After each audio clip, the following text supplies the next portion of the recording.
Professor Christensen is one of the most thoughtful and interesting and engaged people that I've had a chance to work with at my time at Google. And I'm really, really excited to allow all of us to share a little bit of that today. So without further ado, Professor Clayton Christensen.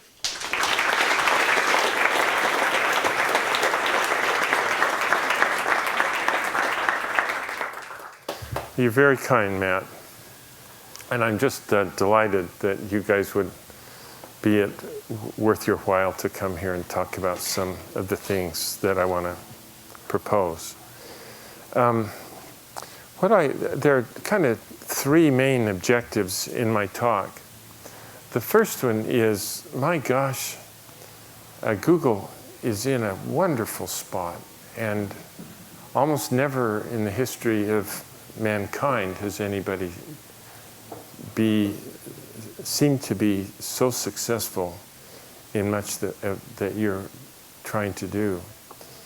And the reason why I worry about that is that success is very hard to sustain.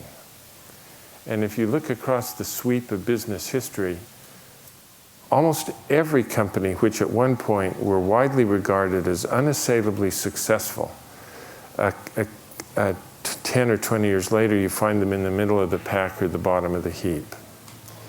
And I'll get into a little bit about that later, but the scary thing about this is that it's actually good management that causes successful companies to stumble. And so the solutions that you might think about are not solutions at all. So anyway, that's one reason why I came, is to just share the despair that comes with success. And then the second one is that growth is actually a huge issue everywhere. Not just American companies, but Japanese and European companies are even more desperate for growth. In China, which has been on a roll for over the last 10 years, find themselves not able to grow there. And politicians are worried that we can't grow, and they have no idea where growth comes from at the level of national economies. And if our nations are not prosperous, then companies find it hard to be prosperous. So that's what I want to talk about, if that's all right. And what I'd like to offer to you, which is the third objective today, is that I want to talk to you about theories about management. And the word theories gets a bum rap with managers because the word theory is associated with the word theoretical, which connotes impractical. But a theory is a statement of causality. It's a statement of what causes what and why. And when you think about it in those terms, you as technologists or managers are voracious consumers of theory. Because every time you take an action, it's predicated upon a belief that if you do this, you'll get the result that you want. And every time you put a plan into place, it's predicated upon a set of theories, which tells you if you do these things, you'll be successful. But most of the people aren't even aware of the theories that they use. And many times the theories that you use are destructive rather than productive. So that's why I have spent much of my academic life trying to understand theories about management. So there's not one grand theory of management that solves all problems of managers, but there really are theories about different dimensions of a manager's job, which are quite helpful. And you'll see with some of those as I'll present them today. And it is as if you came to my office, there would be a shelf there, and on that shelf will be a set of theories about management. And some of them have emerged from my own research, and next to them are theories about management that other members of our faculty have offered. And there are a few slots on the shelf that aren't filled because there are really important theories about management for which nobody has provided a theory yet. So for example, metrics and how you measure things is a huge deal, and yet there isn't a theory about metrics. So, but with these as a set of building blocks, if somebody can then come to us with a problem, rather than giving them my opinion about how to solve the problem, instead what we're able to do is say, well, if that's the problem, you know, then we have a theory on the shelf called the theory of disruption. And I bet you that if we put that theory on like a set of lenses and examine this problem, we might be able to understand what's going on. And so that's what I want to do is explain to you a set of problems for which good theories might help you. And I picked these ones because I think you probably are facing similar problems. So, if you think about our economy much, you'd realize that occasionally we have a recession. And when our economy goes into a recession, we'll hit bottom at some point. And then it takes some time before companies have to start hiring people again. Because the people who are on board can satisfy the demand of getting more orders for a while. And we have had 9 recessions since World War II. And in the first 6 of those 9 recessions, on average, it took our economy 6 months from the point when they hit bottom to get to the point where they needed to hire more workers. But we had a recession in 1991-92 where it took our economy 15 months to get to the point where they needed to hire people again. Then we had a recession in 2001-02. So it took us 15 months in that recession to get to the point where they had to hire people. Then we had a recession in 01-02 where it took our economy 39 months in aggregate to get to the point where they're hiring more people. Then the most recent recession, it took our economy nearly 6 years to get to the point where we needed to hire more people.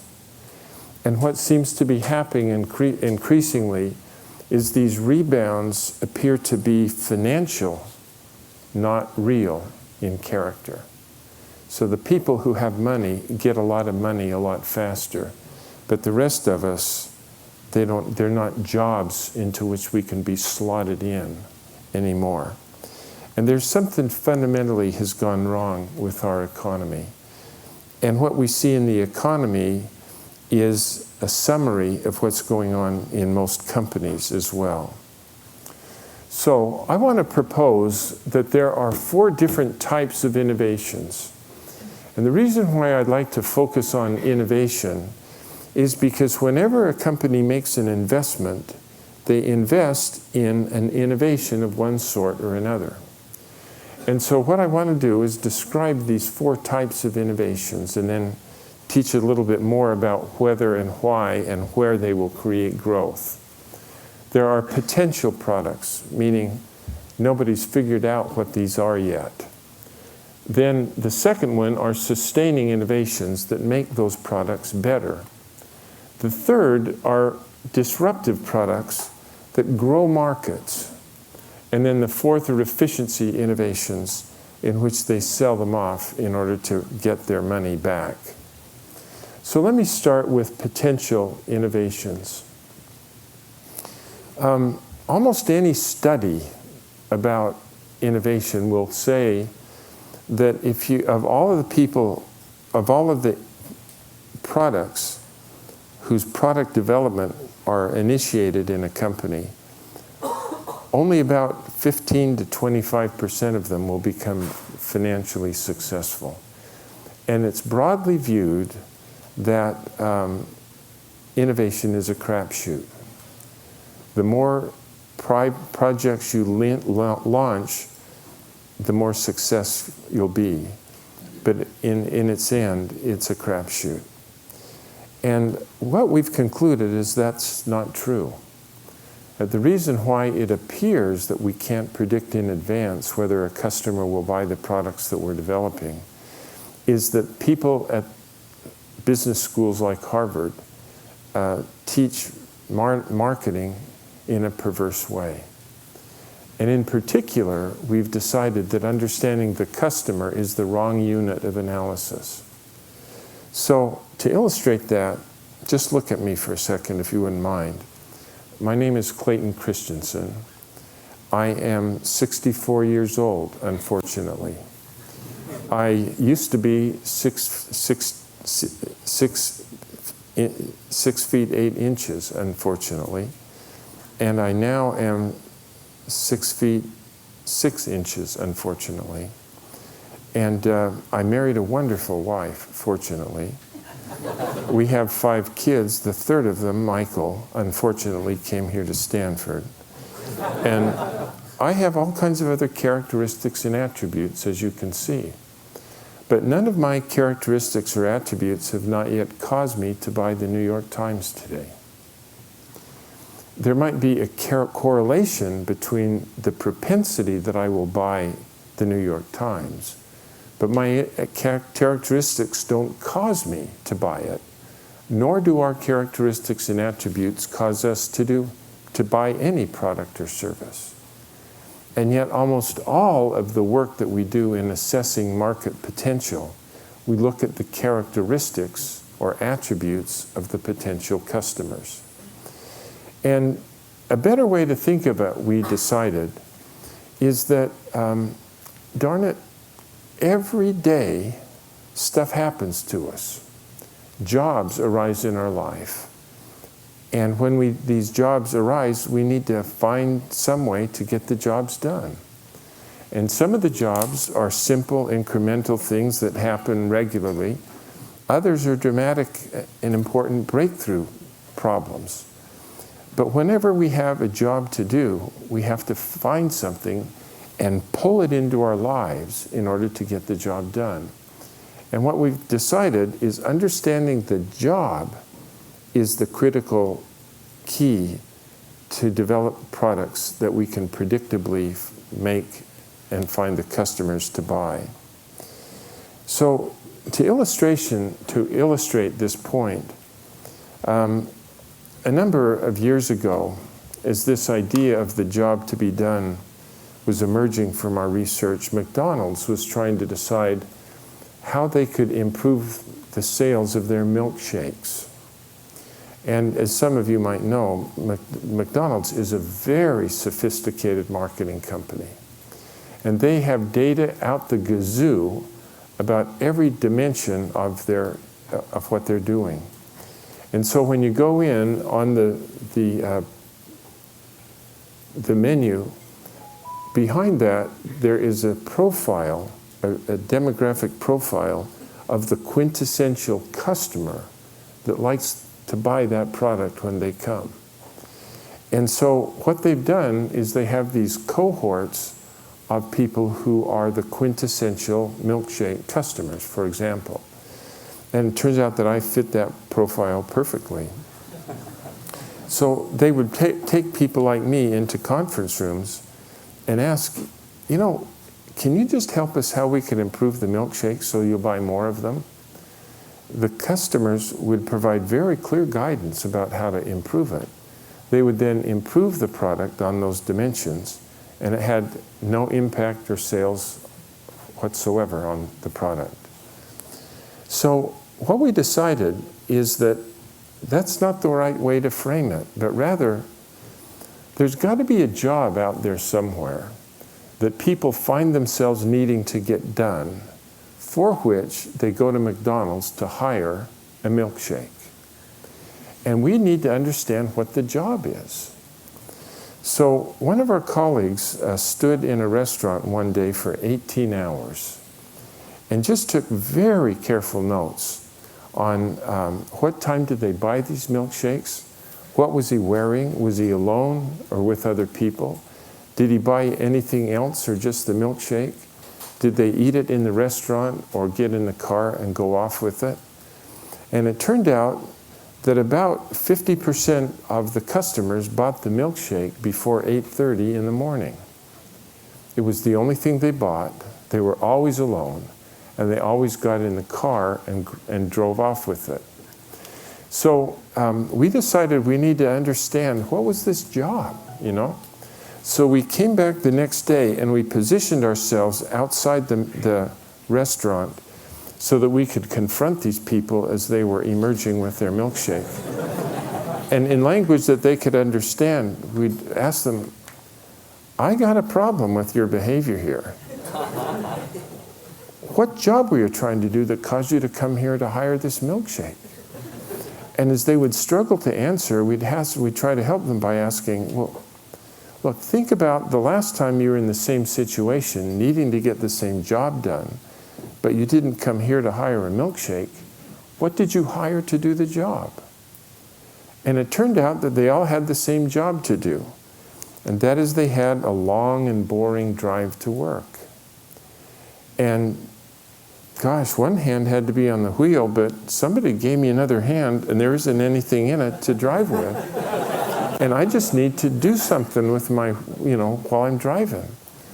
And I'm not hungry yet, but I know that I'll be hungry by 10 o'clock, so I also need something that will just go thunk and stay there till 10 o'clock. So when I have this problem to do, what else do I hire? And one guy said, I never thought of it in these terms, but last Friday I hired a banana to do the job. Take my word for it, never hire bananas. They're gone in less than a minute. I'm hungry by 7:30. Another guy said, you promise not to tell my wife, please. But I hire donuts a lot to get this job done. But they actually don't do the job well. I promised my wife that I'm going to lose money, but I add it. And they crumbs all over my clothes, and my fingers get gooey, and I put that on the wheel. And another guy said, yeah, I do bagels sometimes, but geez, the bagels are so dry and tasteless. I have to steer the car with my knees while I put the cream cheese on. And then if the phone rings, I got 3 problems in 2 hands. And one guy said I hired a Snickers bar to do the job, but I felt so guilty I've never hired Snickers again. But let me tell you, whenever I have this job and I come here to hire McDonald's milkshakes, it is so viscous. It takes me 23 minutes to suck it up that thin little straw. Who knows what the ingredients are? I don't care. All I know is it's in my stomach all morning, and it fits right in my cup holder. And it turns out that the milkshake does the job better than any of the competitors. And the competitors are not Burger King milkshakes, but it's bananas and donuts and bagels and Snickers bars and coffee and a few other things. And then it turned out that in the afternoon, it was hired for a very different job. And that is somebody is a parent, needs to have a sweet, uncluttered time to talk about whatever's on the mind of their child. And they hire the milkshake to do this job, and it does that job very well. But it's a very different job than what the morning job is. And it turns out that this is not unusual, that almost always, Peter Drucker said, that the customer rarely buys what the company thinks it's selling them. And that's why I said at the beginning that understanding the job is what's critical in developing successful products. The customer is the wrong unit of analysis, because the customer finds herself in needing to have different jobs to be done over the course of a day or a week or a month. So there's a job out there somewhere near here that needs to get done, and people find themselves needing to get this job done in different frequencies. And that is, I need to get this from here to there as fast as possible with perfect certainty. How many of you have found that you needed to get this job done in the last year? Almost everybody. It turns out that Julius Caesar had this job to do. But when he had the job, he could hire a horseman and a chariot to get the job done. Queen Victoria had the very same job to do, but she could hire the telegraph and a railroad to get the job done. And Winston Churchill could hire an airplane to get it done. And now our leaders can hire DHL. But the job itself has been fundamentally unchanged over these centuries. And that's a characteristic of most jobs, that they are very stable over time. But the technology that we could hire to get the job done changes at a scaring rate in some times. And so if we think of the business that we're in as I'm in the business of DHL and I compete against FedEx, my life is very unpredictable. But if I think of the job to be done as the core business, then life is very stable. And it makes it a lot easier for us to predict what will be the next technology. Let me just describe, I'm sorry, I need to tell you a couple things about myself. I'm stumbling around because I've had a couple of rounds of chemotherapy for cancers that I've had, and one of the side effects is that I can't feel my feet. So, when I'm looking at you, I don't know if my feet are over there or here. And then I had a stroke. A clot came from somewhere and lodged itself right there in my brain. And it formulated the portion of my speech where the place where we formulate. It killed the portion of my brain where you formulate speech. This happened about 4 years ago. And just like that, I lost my ability to speak. And I've been trying to learn how to speak again. And there's a program called Rosetta Stone for English. Turns out it was very good. But you see in my language, sometimes I'm struggling to come up with a word, and that's because I lost it. And I'm learning how to speak from the other side of my brain. And I notice that I'm speaking to the floor a lot. And the reason why is if I look at the floor, I can focus on what the next sentence has to be. And if I look at you, you distract me. So it's not that I have become shy all of a sudden, but I just so I apologize for that. Anyway, there is an architecture to every job to be done. So the foundation is there's a job that I need to know given the situation that I'm in. And that's an important reason why understanding the customer is the wrong unit of analysis, because the situation that I'm in has a huge impact on the nature of the job. And every job has a functional, an emotional, and a social dimension to the job. And the mix of those three depends upon the application or the situation they're in. If we understand what the job is, then we can ask the next question. So what are the experiences in purchase and use that we need to provide in order to get do the job perfectly? And if we understand what those experiences are, then we know what to integrate and how to integrate it so that we can provide the experiences needed to get the job done. And if we understand that, then it tells us what kind of brand we need to apply to that product so that when they find themselves needing to get the job done, that brand pops into their head. So to summarize why it's important to get these 4 levels of a brand or a business, the reason why we need to understand the opportunity in terms of the job rather than the customer. We need to understand what the job the customer needs to do. We need to understand how customers will choose us. And we also need to then be able to say what we can do that other people can't, which is how we integrate. And finally, how will everyone knows what product does the job best? There's a job that arises in people's lives that happened to our son Mike when he came out here to start at Stanford. And after a couple days out here, he called Christine and me back. And he said, "Mom and Dad, I found our apartment and I need to furnish my apartment tomorrow."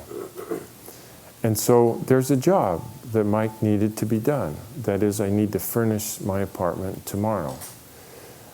When you find that you have that job to be done, is there a brand that pops into your mind that says, this is what I can do to get this job done perfectly? IKEA. How many of you said the word IKEA in your mind when I told you what the job was? Look around. Isn't that interesting? And that's what we mean by a purpose brand. We need to organize our product around a job that does it so perfectly that anybody around the world who find themselves needing to get that job done, they think of IKEA. And IKEA has no competitors. There are other retailers that sell furniture, but there is nobody in the world that is organized around that job to be done. As a result, they are wildly profitable. And you think about this for a minute. Their owner is the 3rd richest guy in the world. The quality of the furniture that they buy is marginal. And they sell it to the low end of humanity, college graduates. And clearly, they are able to price a premium, get a premium. Their customers are delighted to pay a premium price for their products. And the reason why that is that if you hire a product to get a job done and it doesn't do the job well, then you have to take it back or throw it away or give it or repair it and go out and find something that will do the job done well. And if that doesn't do well, then you have to test it and talk to your friends. And when you find yourselves buying a product and find that it doesn't do the job well, it is very costly to find something that does it well. And that's a reason why it can be so profitable if you organize around a job to be done, because the customers will be delighted to pay a premium price for your product, because the alternative of something that doesn't do the job well is very costly.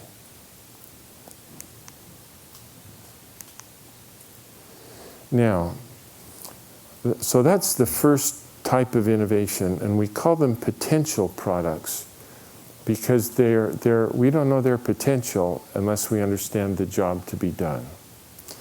The second type of innovation we call sustaining products that make good products better. And so the day after we launch into a new product where you figured out there's a job to be done, we have a product to do the job well, immediately we start improving those products, and we call those products sustaining innovations. And they're important. When we look around the world as we walk around, almost all of the innovations that we see are sustaining products. They help companies keep their margins healthy. They are the mechanism for gaining market share. And those of you who are working on AdWords and other of your products are engaged in sustaining innovations. They're critical. But because they replace older products with new ones, they don't create growth. So imagine that I'm working for Toyota and I convince you to buy the Prius, the hybrid car, then you won't buy a Camry. If I sell you this year's best product, you won't buy last year's best product. And so by their very nature, sustaining innovations, although they are important, are replacative in character. And most of what we think about as innovation are of this sort. So that's the second type of innovations. The third type of innovation we call disruption, and they create growth. So let me describe, and this is going to be a complicated slide before we're done, so I apologize in advance.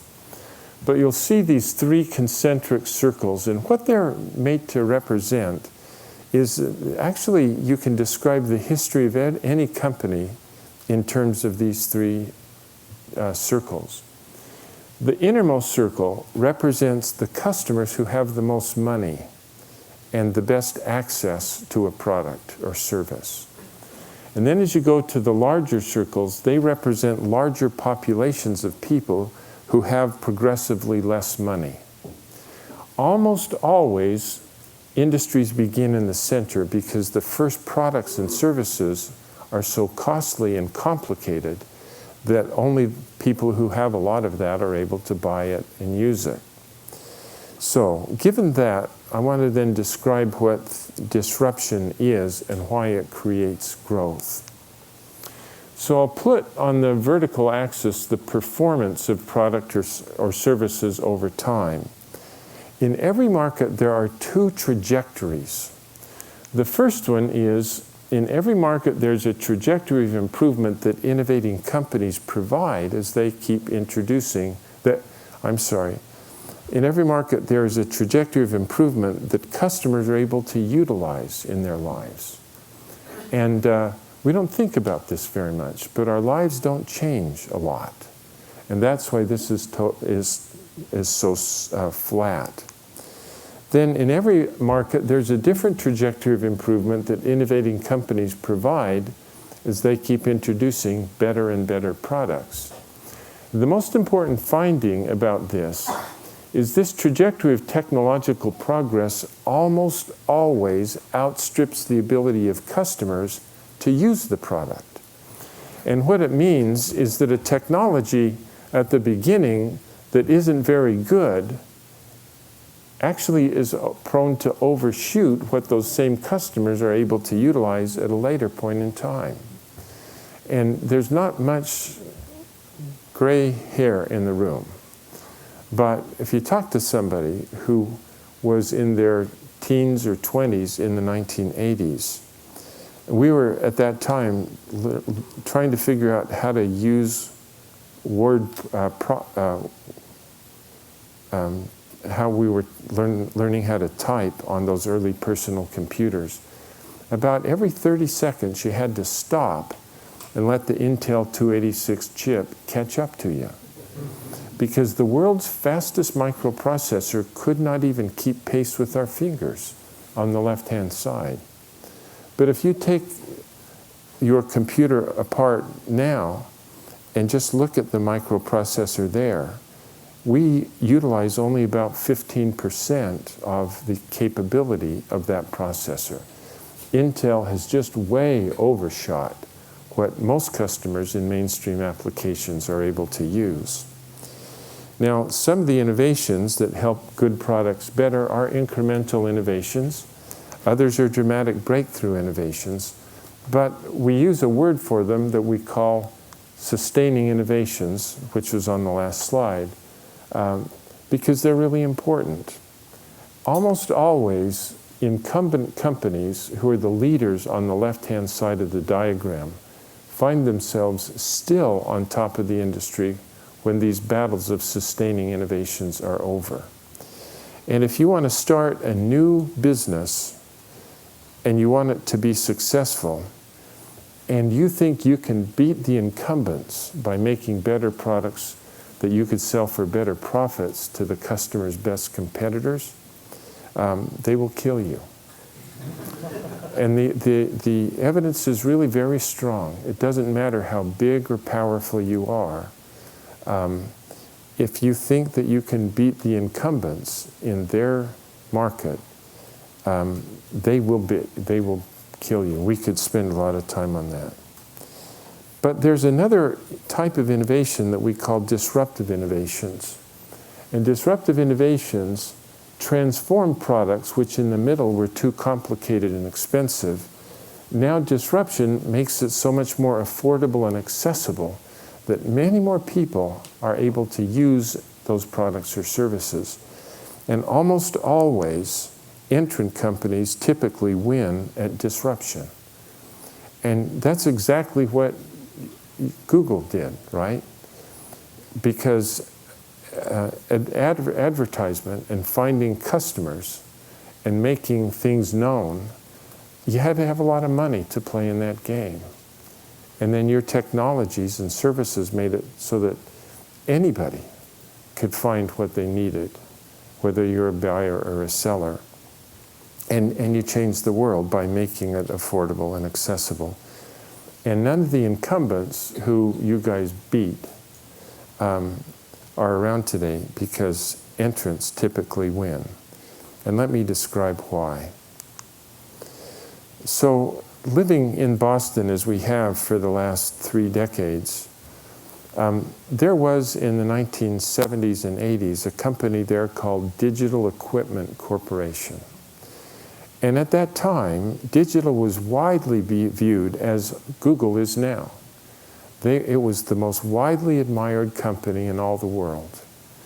And when you read explanations about why they were so successful, always success was attributed to the brilliance of their management team. And then about 1988, digital equipment just fell off the cliff and began to unravel very quickly. When you then read explanations about why they had stumbled so badly, always it was attributed to the ineptitude of the management team. And the very same people were running the company. And for a while, I framed the problem as, gosh, I wonder how smart people could get so stupid so fast.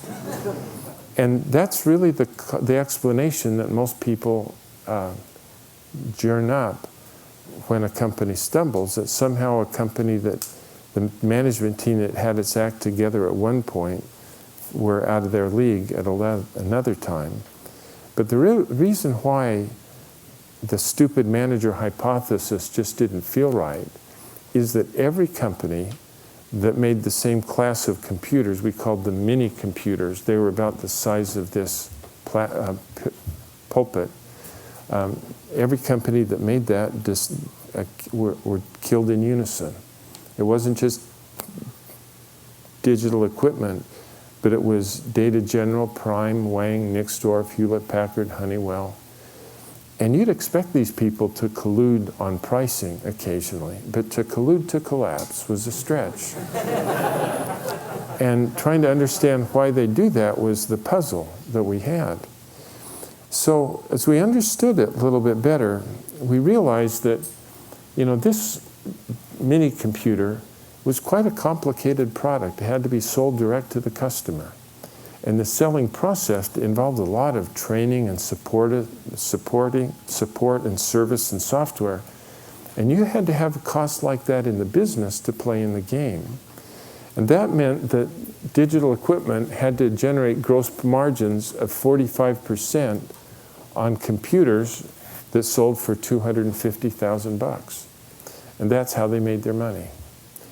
Now, in their company, as in every company, there were people coming in through the 1980s all the time with ideas for new products that they could develop.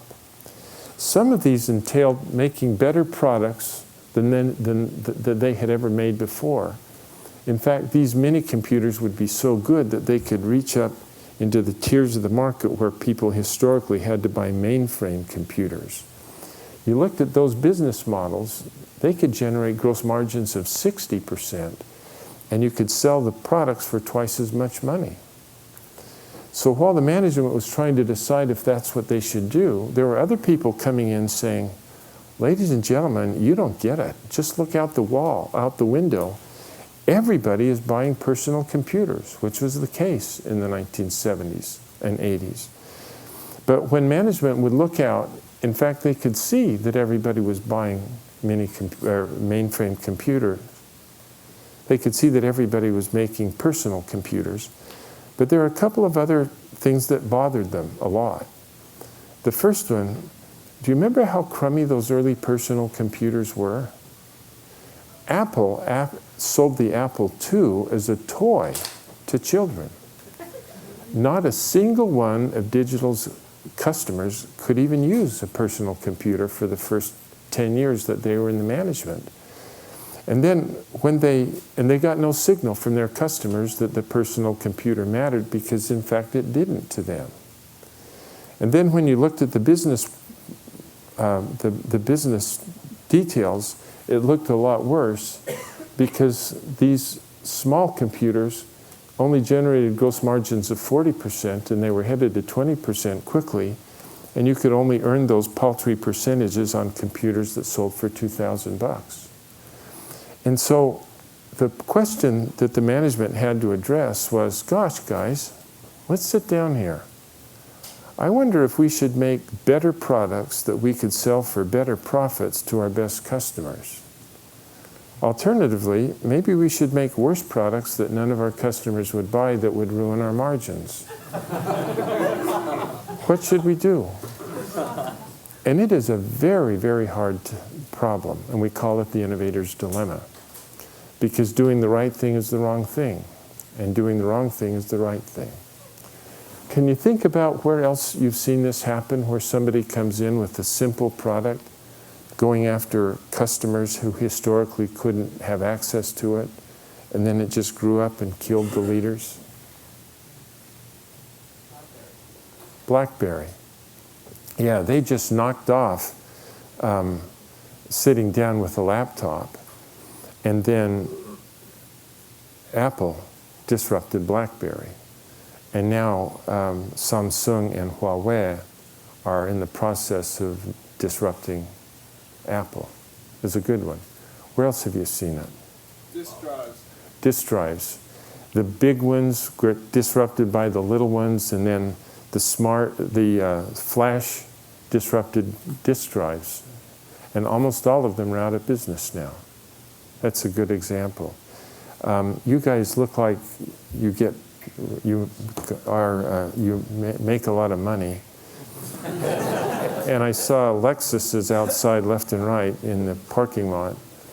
But that's not how Toyota entered America with Lexuses. Toyota came in with a rusty little subcompact in the 1960s called the Corona.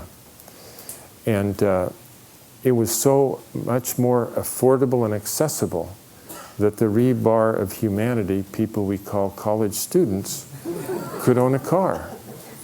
And so they came out here by making it affordable.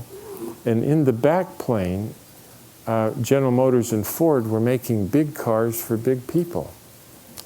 And people would see Toyota coming in, and Toyota went from a Corona to a Tercel, Corolla, Camry, Avalon, 4Runner, Sequoia, and then the Lexus. And as Toyota were coming up there, going after new customers, they'd say, you know, we ought to go get those buggers. And so they'd design a Pinto or a Chevette and try to sell subcompacts into the marketplace. But then their finance people would look at the money that they could make in subcompacts with the profitability that they could make making bigger SUVs and bigger pickup trucks to even bigger people. It absolutely made no sense to defend the low end of the business when they had the opportunity to make good products better. Who's killing Toyota? They don't feel like they're getting killed, incidentally. Yeah, the Koreans are just killing them at the low end. And Toyota's doing the right thing, because why would they ever try to defend the low end of their business when they have the privilege of competing against Mercedes at the high end? And then the Chinese manufacturers are coming next. And we seriously don't need to worry about them.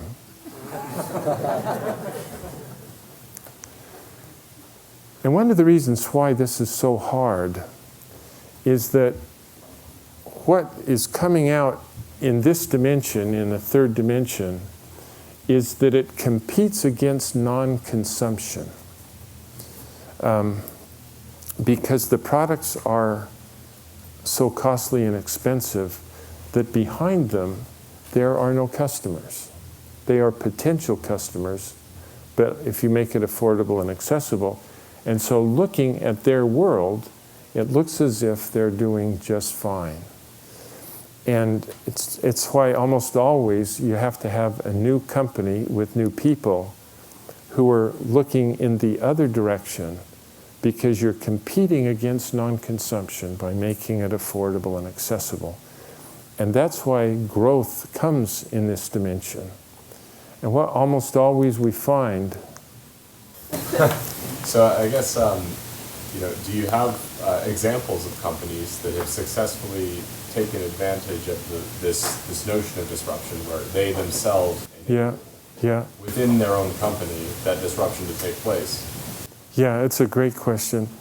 It turns out that there really are a few who have done that, where they were the leaders, and then they became the leader in the new wave without getting killed in the old one. But only a few. And in every case, they succeeded by setting up a completely independent business unit and gave it able to create a different profit formula and develop different processes.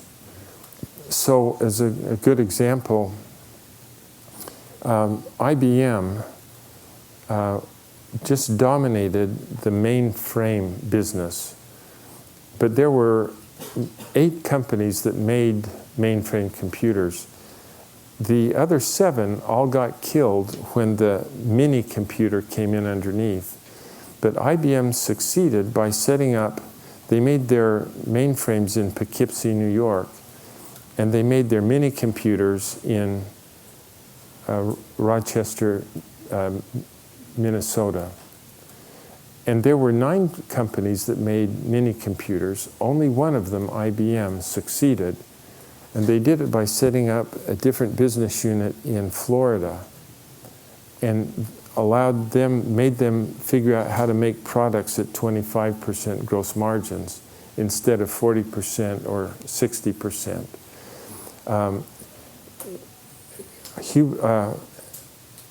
Hewlett-Packard did it once when the laser printer got disrupted by an inkjet printer.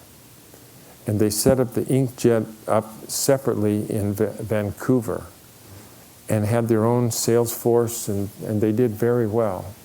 But both of those companies are in deep trouble now because they haven't continued to follow that of launching disruptive innovations and keeping it separate. So we've had 3 types of innovations: potential innovations, which we understand by understanding the job to be done; sustaining innovations make good products better; efficiency innovations helps us produce more with less. The role that they have in growth is that they keep us competitive, but they reduce jobs, but they do create free cash flow. And so Walmart is an efficiency innovation. The Toyota production system is an efficiency innovation. And again, they're important because if we're not getting more efficient, we get killed sooner rather than we would otherwise get killed sooner rather than later. So this is a view of where growth comes from. So the first step is we've got to understand the job and develop a product that does the job well. And essentially what that does is it puts us in the center of the market. And then disruptive innovations make products better and accessible. So they create growth. Sustaining innovations make good products better, and efficiency innovations allow us to make more with less. And that's a manager's view of where growth comes from.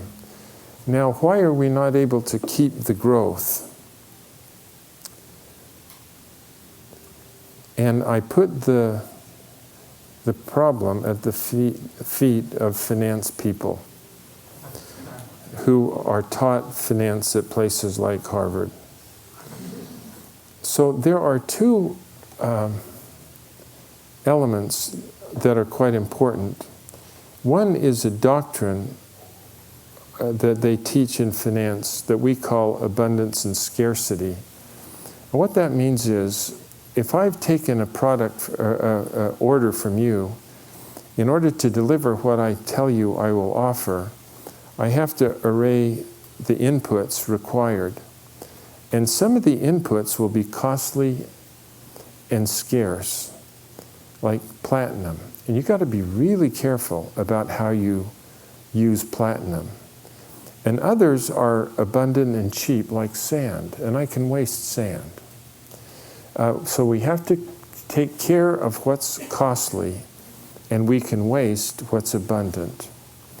And you'll see in finance, historically, we needed to carefully husband the use of capital, because capital was costly and scarce. But now it's abundant and cheap, and the world has really changed on us. The second element that finance brought to us is they decided that we should measure our success using ratios rather than whole numbers. Now, when I studied finance in the 1970s, we were taught finance by whole numbers, like millions of dollars or tons of cash.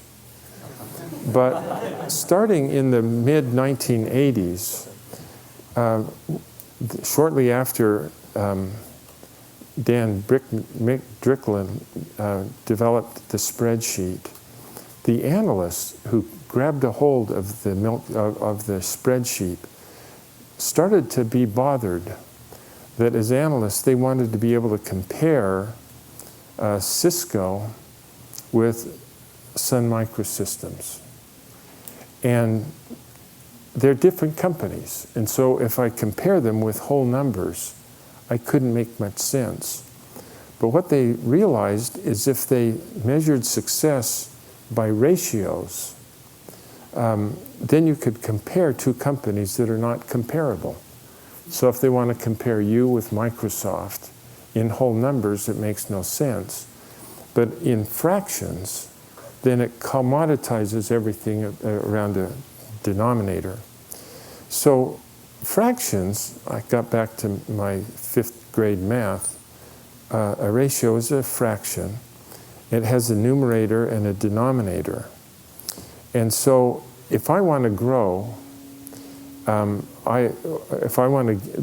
are metrics that we used, and one is return on net assets, or RONA. And another one is internal rate of return, IRR. And these are fractions. So if I'm a manager and I want to get RONA up, sure, I could be more profitable by being more innovative and put the profit on the numerator of the ratio. But holy cow, if that's hard, the denominator is assets. And I just have to outsource everything to get assets off of the denominator. But either way, improving the ratio, numerator or decreasing the denominator, RONA goes up.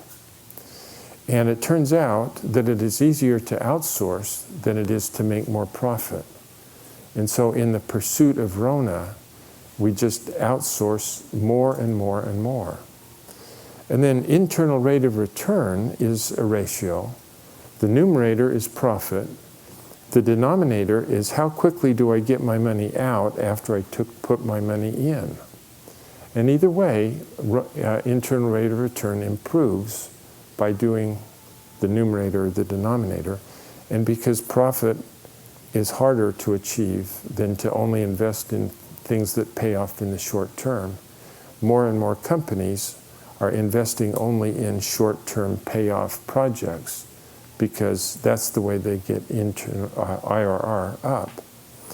And so what's happening to us as a nation, and I think you guys temporarily are doing a good job, is we're losing our growth because of what finance taught us to do. So just imagine that I'm making a really good job at efficiency innovations, and that creates free cash flow. And we have so much cash that we have to ask analysts to tell us where we should put our money. So the analysts will look at that disruptive history, and they say, you know, we ought to use our money to create disruptive companies. But the problem is, if we invest in disruptive companies, they pay off in 5 to 10 years, and so internal rate of return will tank. And if we start to create disruptive companies, we'll have to put assets back onto their balance sheet. On the other hand, if we use our money to do another round of efficiency innovations, they pay off in 6 months to 3 years. There's no risk, the market is there. It creates free cash flow.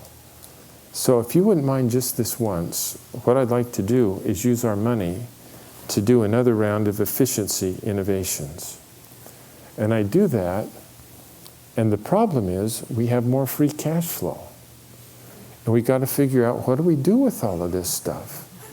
So can we look at the analyst and say, just take another deeper look at disruptive innovations? And so he does. And he said, the problems are just the same. If we invest to create disruptive products, they pay off in 5 to 10 years. And Rona's IRR is going to go down. And Rona goes down because it needs assets. So if you wouldn't mind, I'd like to just use our money just one more time to do another round of efficiency innovations. And the problem is it creates more capital. What are we going to do with all this capital? My gosh. And so I'll just do it again and again and again. And that's what's happened in our economies in Japan and Europe and increasingly in North America, is because we have chosen to measure success with these ratios. Our analysts grab that free cash flow and use it to create more free cash flow. And if you want to know what's going to happen to America, just look at Japan.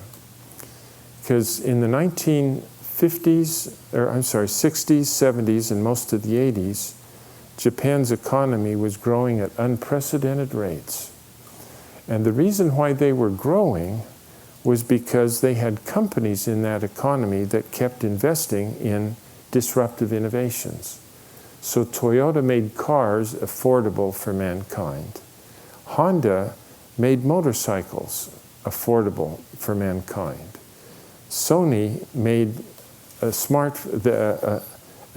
10 transistor pocket radio that allowed teenagers to listen to rock and roll. And the reason why you guys have printers in your offices and your homes is that Canon disrupted Xerox. But because they made things affordable and accessible, billions of people around the world were able to own and use things that historically had been beyond their reach. And that forced these companies to make more products. And that meant that they had to hire more people to make them and distribute them and sell them and service them. And for 30 years, they had no economic recessions. They had no unemployment because they were going after people who were competing against non-consumption. And in the late 1980s, the analysts in Japan started to measure their success as gross margins and net present values and internal rates of return. And since 1990, in Japan, they have not yet generated a single new disruptive innovation. And their economy just has been flatlined for 25 years. And they have capital everywhere. And the cost of capital is nearly zero, and yet they can't grow because of the metrics that they have chosen. And that's what I worry a lot for the United States, is that increasingly the financial analysts are causing us to use our capital to create capital. And the cost of capital is nearly zero, and yet most companies aren't organized to invest to grow. And you guys are doing a good job temporarily.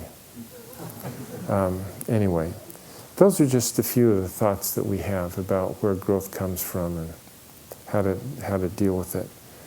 So for a company like Google, what metrics would you suggest to break out of this vicious cycle? Well, there is no metric that any analyst has developed or is motivated to develop. You know, so there are analysts like Moody's and S&P. Any indicator that they have is very short term. They have their metrics about this year and next year, but that's it. And we don't have a metric that will allow an analyst to say, for this company, 10 years from now, they are going to be in great shape because these are the products that they have in the pipeline. And so you guys have to develop your own. It turns out that God didn't tell us to use those metrics. Somebody decided to use those metrics, but it wasn't God who told us. And so we ought to then say to those whoever it was that told us the metrics, screw you guys. Here's the metric by which we want to be analyzed. Anyway, it's a great question. Yes? All right, so you opened talking about how the labor force takes a long time to come back, and it's because people are investing in the things that give you more capital efficiencies. And one of the ones that I think is the bigger investment that you see here at Google is artificial intelligence. So if you look at humanity as a job to be done, right? Before the Industrial Revolution, you had to get things built or made, and human muscles were a good way to do that. And this decade, we're looking at, you know, the job to be done is people need to think about things and solve problems, and human brains are pretty good at that. But now AI is coming, it's cheaper, it's more scalable. What are going to be the jobs that humans can do after this AI revolution? Yeah, that's a great question. So these are just a couple of things that I worry about in that initiative, okay? So we might think, by analogy, a driverless car technology is a complicated problem. If we are targeting the California freeway as the application for a driverless car, that is a very complicated application. There are all kinds of legal issues that are just, you know, and the technology needs to be pretty sophisticated, and maybe that'll happen, maybe it won't, but we don't think about if we change this, what are all of the other things that need to change in order to enable this technology to develop? And so our theory says that where you ought to look is on a farm. And John Deere has wireless tractors going up and down, and the application is very simple. And almost always, when you try to make it affordable and accessible, you start with very simple applications, and then little by little do that on. But competing with non-consumption is really critical. And so AI what I worry about is, although we think that it will make us be able to be better thinkers at lower cost, I worry that the applications of these are actually quite complicated, and that we don't think about what are all of the other things that have to occur in order for our piece to make it. And so it could be a big thing, but I bet that in the process we'll realize that we should go after simple applications, and that typically forces us to hire more people. But it's a good one, because whether you call it an efficiency innovation or a disruptive innovation makes a big difference as to the outcome. Thanks. I just want to say thanks for coming. Reading your book is actually one of the reasons I did my MBA and ended up here. So it had a pretty tangible effect on my life. But you're kind. So I want to see if you could help clarify the way that we talk about disruption in regard to the technology itself. Yes. And we have a couple of technologies at Google that could be considered that are often called disruptive technologies. Artificial intelligence, machine learning, which is very much being built internally to the organization. It's helping improve what we do as a company and could be seen as a sustaining innovation.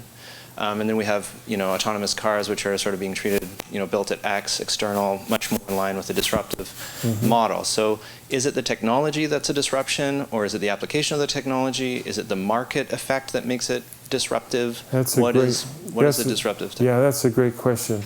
It's actually really important for you to say what you just said, because in many ways I made a mistake calling the phenomena disruptive, because there's so many connotations of the word disruptive in the English language, and so there are a lot of people who call anything that is a dramatic improvement or a breakthrough, we call it disruptive, and that's not true.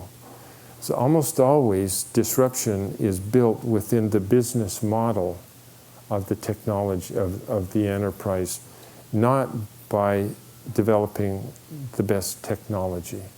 So typically, you can take a technology and deploy it onto the California freeway or on a cornfield in Iowa.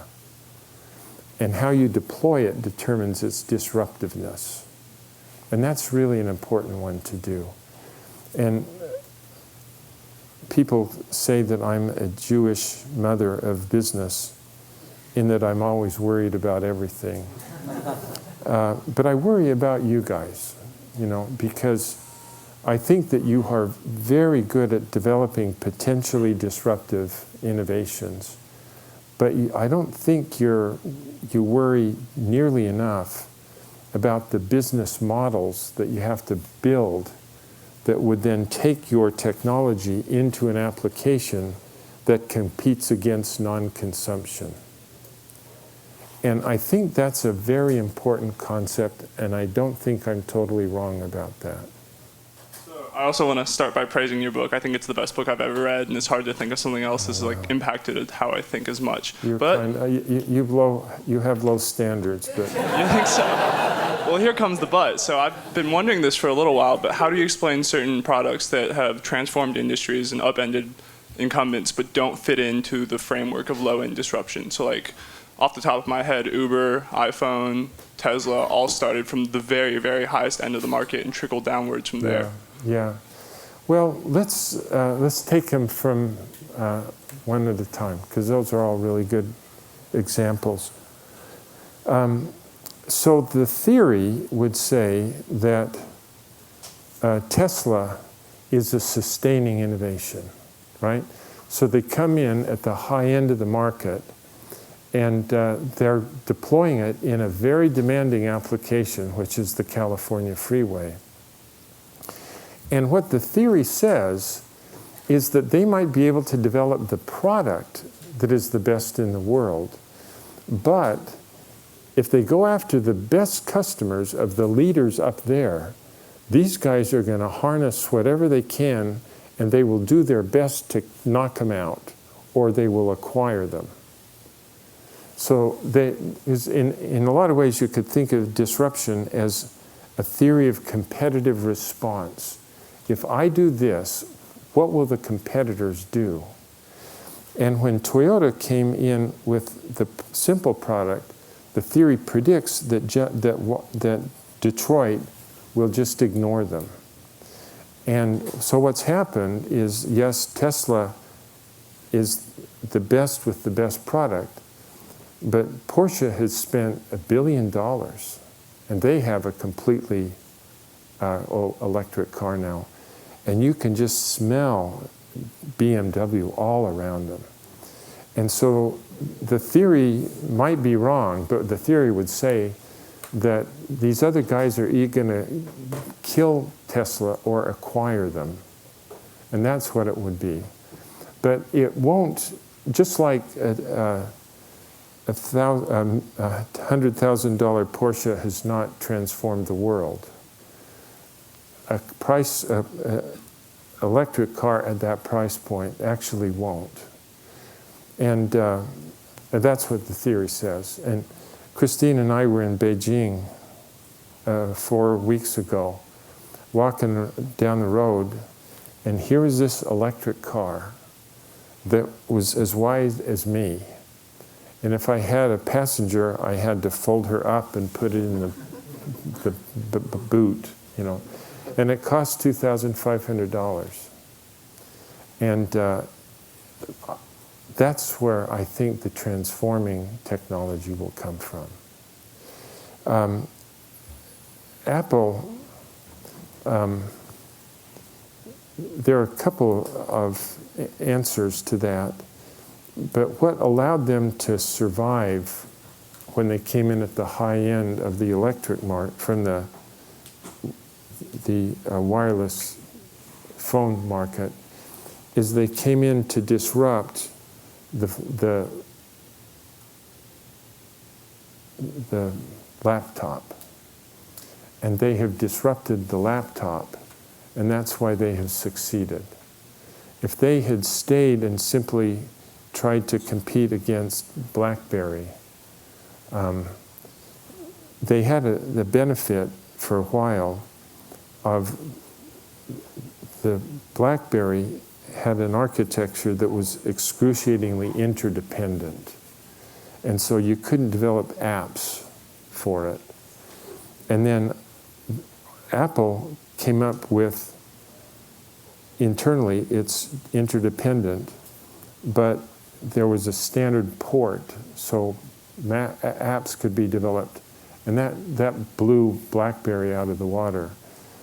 But then this, the Android operating system and Huawei and Samsung are just killing Apple, you know, because they're being disrupted in a conventional way. So on average, I think we can understand why it's happening. But sometimes it takes a few years rather than a few months. So what about Uber? Yeah. The incumbent's not going to acquire Uber. That's right. And it taught me a lot about the theory with Uber, you know. So it is true. Well, first they came up and they disrupted the black sedans, you know, and that's unambiguous. But then they came down and they're making a better product than the taxis at roughly the same price. And they've blown them out of the water. They didn't come in at the bottom. And what we realized is that there is a correlation between their coming at the bottom of the market and being successful as disruptors. But the reason why that's causal and not correlative it's correlative, not causal, is you look at the business model of Uber, and the taxi is very asset intensive. They own the car and the medallion, and their costs are fixed cost intensive. And they just had to have these taxis on the road 24/7 in order to make money. And the Uber business model is they have no assets, and their costs are all variable, not fixed. And the taxis actually just can't get there from here. you know? And so in our thinking, we've decided that we don't want to say they always start at the low end, but they have to develop a business model where the incumbents just can't get there from here. And that's what makes it disruptive. So I learned a lot from that. Thank you. You're welcome. Thank you. All right, I'm going to read one from the Dory. What did you notice in your own life or the world around you that inspired you to write, "How will you measure your life?" And how can companies and institutions help their employees approach measuring their lives in a better way? Wow. Thank you for your question. We're hitting at 3 o'clock, so can I answer this one? And for you guys, can we just talk to you afterwards with your, I'm sorry to do that to you. So, why we wrote this book about how you measure your life is just I described here how the metrics that they were using caused them to spend their time and energy in developing. They did not intend to do what they actually did. And what I realized is just like, and why they invested in things that caused them to fail, wasn't that they were stupid, but the resource allocation process, the metrics caused them to put their money in a direction that they did not intend to pursue. So anyway, where I work at the Harvard Business School, the core competence of the Harvard Business School is we are really good at soaking our alumni for donations. And so every 5 years, we invite all of our alumni to come back, and we remember them to please bring their wallets. And we're really good at this. So because Christine and I have lived in Boston ever since I graduated, we've gone to all of these 5, 10, 15-year reunions. And I remember when we came back for our 5th reunion, oh my gosh. Most of my friends had married people who were much better looking than my friends were. They had kids that were well behaved and their jobs were going well, and just everything that we imagined would be true was unfolding as we thought. But then I noticed for the 10th reunion, gosh, a lot of people who I was looking forward to seeing didn't show up. And when I asked common friends, where is so-and-so, more often than I ever imagined, the answer was that he's in the middle of an awful divorce.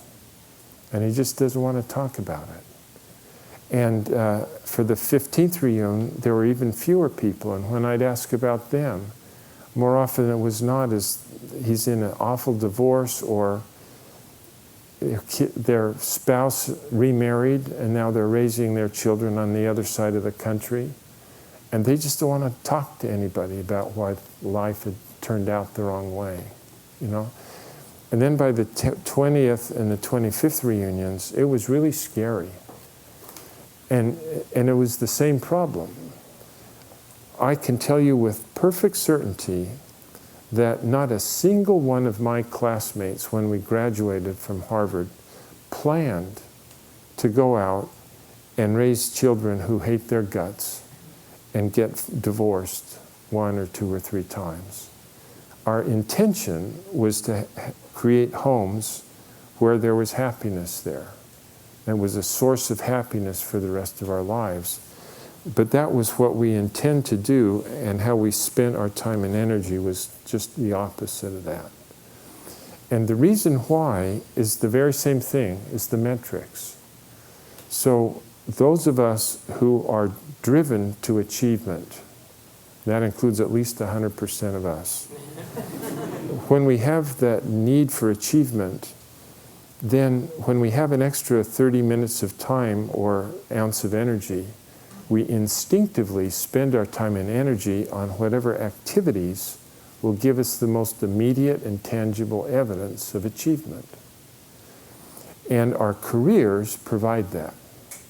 So every day at work, I ship a product, I finish a project, I get promoted, I get paid, we close another deal, and every day I get immediate and tangible evidence of achievement at work.